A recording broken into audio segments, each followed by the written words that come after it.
और आतंकवाद की गतिविधियों से जो लोग तमाम वारदातों को अंजाम देते हैं, ऐसी चीज़ों पे विशेष निगरानी के लिए और तमाम ऐसे प्रयासों के लिए कि उनको ब्रॉड टू जस्टिस इंडिया किया जा सके, इसके लिए केंद्रीय गृह मंत्री जी ने लगातार मीटिंग्स करी हैं और सुपरविज़न करी है। सबसे पहली मीटिंग अगस्त 2022 में हुई, जिसमें सीपी दिल्ली साहब को उन्होंने विदेश निर्देश दिए थे, जिसके तहत स्पेशल सेल को टास्किंग करी गई थी along with the national agencies like NIA, जिसके तहत अलग अलग ऑर्गेनाइज्ड गैंग वर्टिकल्स और टेरर सिंडिकेट्स के अगेंस्ट केसेस दर्ज किए गए। उन्हीं के चलते दीपक बॉक्सर को कुछ महीने पहले, जैसे कि आपको पता है, मैक्सिको से लाया गया था along with the coordinated effort of FBI। In last तकरीबन 10 महीने में, जब से केंद्रीय गृह मंत्री जी ने पहली बार मीटिंग करके रिव्यू किया, टास्किंग करी, उसके बाद उन्होंने और भी फॉलोअप मीटिंग्स करी सीपी दिल्ली साहब के साथ, जिसके चलते स्पेशल सेल को और हमारी रिलेटेड एजेंसीज़ को बहुत सारी डायरेक्शंस और हेल्प प्रोवाइड करी गई, जिसके चलते आज सुबह अर्ली मॉर्निंग सेकंड सक्सेस जो है वो स्पेशल सेल को मिली है, जिसके तहत सचिन थापन इलियास सचिन बिश्नोई को बाकू अज़रबैजान से एक्स्ट्राडाइट करके लाया गया है। जैसा कि आप जानते हैं कि 29 मई 2022 को सिद्धू मूसेवाला की हत्या के बाद 2 दिन लेटर ऑन सचिन थापन ने, इलियास बिश्नोई ने चैनल को कॉल करके बोला था, रिस्पॉन्सिबिलिटी ली थी और ओन अप किया था और एक तरीके से डेयर किया था। तो तब से लगातार पिछले 1.25 साल से स्पेशल सेल का एक बहुत ही ऑर्गेनाइज्ड एफर्ट चल रहा था, जिसके तहत इनिशियली 4 शूटर्स जो उसमें शामिल थे, उनको अलग अलग टाइम पे मॉड्यूल्स को गुजरात से और डिफरेंट पार्ट ऑफ कंट्री से, यूपी से, राजस्थान से अरेस्ट किया गया, उनके साथियों को अरेस्ट किया गया। इसी के चलते जो इनका मास्टर प्लानर था और जिसने ये सारी वारदात को अंजाम करवाया था, लॉरेंस बिश्नोई को भी प्रोटेक्शन वारंट पे लाया गया था, जिसने हमारे रिमांड के दौरान तमाम चीज़ों को बताया था। इसी के चलते आज इन्हीं के सिंडिकेट के इस मेन साथी को हमारी टीम जो है लगातार जो इस पर एफर्ट कर रही थी, अज़रबैजान अथॉरिटीज़ के साथ, मिनिस्ट्री ऑफ होम अफेयर्स के साथ, मिनिस्ट्री ऑफ एक्सटर्नल अफेयर के तमाम सपोर्ट के साथ, CBI इंटरपोल की मदद से और तमाम हमारी जो रिलेटेड इंटेलिजेंस एजेंसीज़ हैं उनकी हेल्प से आज ये एक सक्सेसफुल एक्स्ट्राडिशन हो पाई है अज़रबैजान से। इससे ये लास्ट दोनों जो एक्स्ट्राडिशंस और डिपोर्टेशंस हैं, इनसे ये क्लियर मैसेज है जो कि केंद्रीय गृह मंत्री साहब की सुपरविज़न और उनकी तमाम डायरेक्शंस के कारण है कि भारत में अपराध करके कहीं भी छुप जाना अब उतना आसान नहीं है। डिफरेंट एजेंसीज़ की डिफरेंट टास्किंग है और जिसके चलते ये जो एफर्ट है और भी आगे कंटिन्यू रहेगा। इस तरीके से सचिन थापन की आज अरेस्ट डाली गई है और सचिन थापन को जेल में कोर्ट में पेश किया जाएगा। उसके बाद इसका पुलिस कस्टडी रिमांड सीख किया जाएगा और फिर जैसे ही हमें लगेगा कि कोई चीज़ हमने पब्लिक डोमेन में आपसे शेयर करनी है तो हम आपसे शेयर करेंगे। और 31 मई को हम लॉरेंस बिश्नोई को प्रोटेक्शन वारंट पे ले आए थे।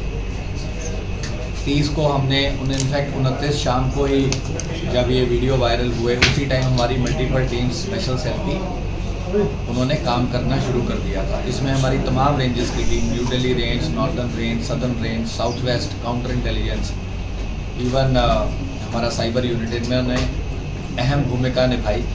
हर एक ने अपनी अपनी टास्किंग के हिसाब से काम किया और इस टाइम हम 1 अगस्त पे हैं, तो आप समझ लीजिए कि पूरा साल और जून ऑफ लास्ट ईयर, तो ऑलमोस्ट 13 महीने का कॉन्टीन्यूस एफर्ट है, जिसके कारण से आज ये एक्स्ट्राडिशन हो पाई है। सर, इसका बैकग्राउंड क्या है, कितने केस इस पर दर्ज है पहले की, और ये लॉरेंस से किस तरह जुड़ा हुआ है? देखिए, अभी तक जो ऑन रिकॉर्ड केसेस हमने कोलेक्ट किए हैं, अभी इसकी इंटरोगेशन बड़ी प्रिलिमिनरी स्टेज पे है। 4 केस राजस्थान के हैं, 4 केस पंजाब के हैं, 1 केस सरसा हरियाणा का है। स्पेशल सेल के 2 केस हमारे न्यू दिल्ली रेंज के हैं, जिसमें एक अटेम्प्ट टू मर्डर का है। इन्होंने एक आरपी गुप्ता करके कोई प्रॉपर्टी डीलर है मोहन गार्डन का, उस पर गोली चलवाई थी इनके सिंडिकेट ने।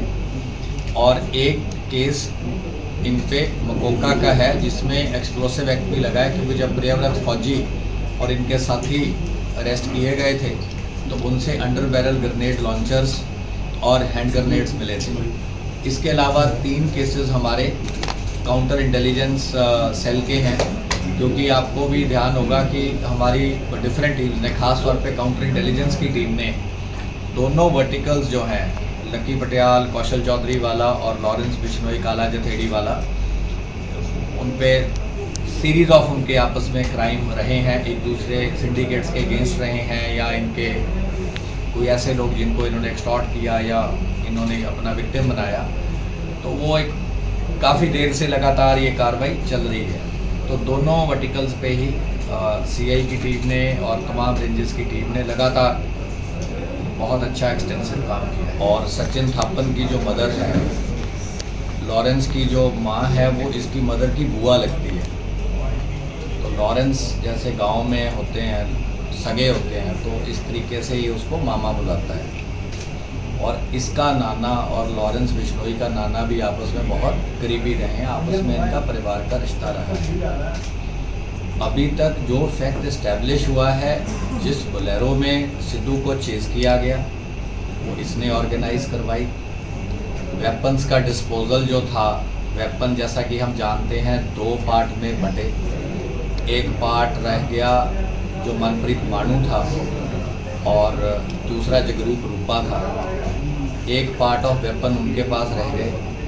दूसरे वेपन जो 4 शूटर थे, प्रियव्रत फौजी था, दीपक मुंडी था, अंकित सिरसा था, कशिश कुलदीप था, तो इन चारों के पास जो वेपन रह गए वो रोहित गोदारा ने हैंडल किए। तो उन वेपन्स की जो हैंडलिंग थी रोहित गोदारा वाली, वो भी सचिन थापन ने सुपरवाइज करी। इसके अलावा ये बहुत ही ऑर्गेनाइज्ड, जैसा कि आपने देखा, क्राइम था, जिसमें कि कनाडा से बैठा गोल्डी ब्राड सिग्नल ऐप के ज़रिए शूटर के दोनों मॉड्यूल से लगातार कोऑर्डिनेट कर रहा था।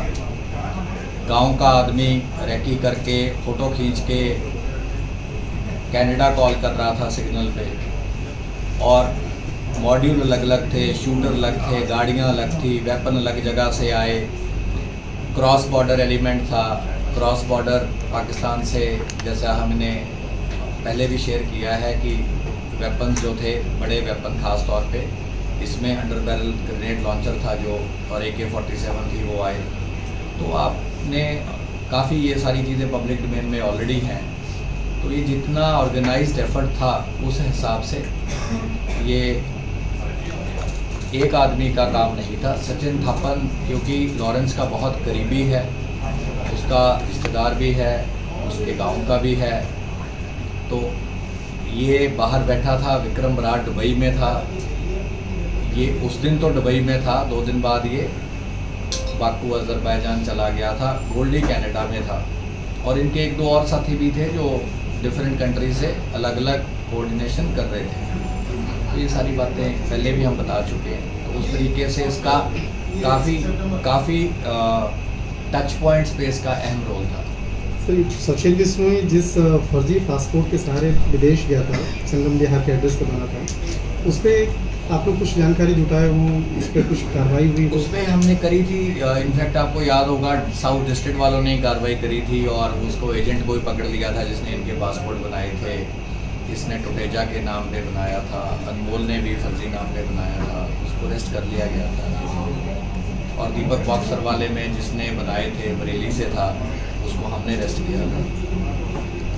सर ऐसे और भी पाइपलाइन में है जो गोल्डी प्लांट के लिए सर, गोल्डी प्लांट को लेकर कुछ की हो देखो, जो हमारे मेजर केसेस हैं जिनमें हमारे आरसीएन खुला है, कईयों में क्या होता है कि मेजर केस डिफरेंट स्टेट्स या एजेंसीज के भी होते हैं, तो एक कोलैबोरेटिव एफर्ट है, वो लोग भी एफर्ट कर रहे हैं। अब आगे का क्या होगा उसको मैं आपको फ्यूचरिस्टिक प्रेडिक्ट तो नहीं कर सकता, लेकिन जो एक ऑर्गेनाइज क्राइम को टैकल करने का प्रयास है वो हमारा लगातार जारी रहेगा।